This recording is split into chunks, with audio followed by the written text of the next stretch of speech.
السلام عليكم ورحمة الله وبركاته. أعوذ بالله من الشيطان الرجيم. بسم الله الرحمن الرحيم. ولقد جعلنا في السماء بروجا وزيناها للناظرين وحفظناها من كل شيطان رجيم إلا من استرق السمع فأتبعه شهاب مبين. والأرض مددناها وألقينا فيها رواسي وأنبتنا فيها من كل شيء موزون وجعلنا لكم فيها معايش ومن لستم له برازقين وإن من شيء إلا عندنا خزائنه وما ننزله إلا بقدر معلوم.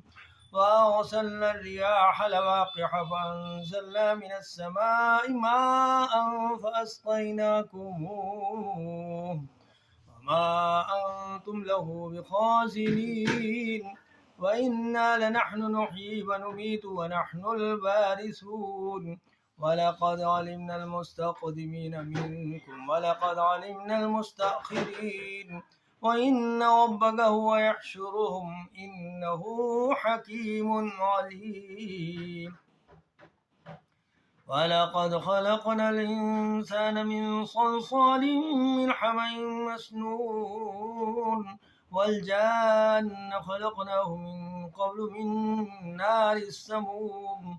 وإذ قال ربك للملائكة إني خالق بشرا من صلصال من حمأ مسنون فإذا سويته ونفخت فيه من روحي فقعوا له ساجدين. فسجد الملائكة كلهم أجمعون إلا إبليس أبى أن يكون مع الساجدين. قال يا إبليس ما لك ألا تكون مع الساجدين؟ قال لم أكن لأسجد لبشر خلقته من صلصال من حمأ مسنون.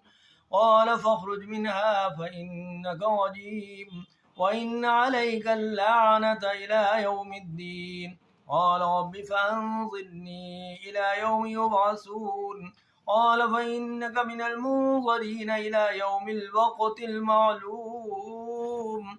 قال رب بما أغويتني لأزينن لهم في الأرض ولأغوينهم أجمعين إلا عبادك منهم المخلصين.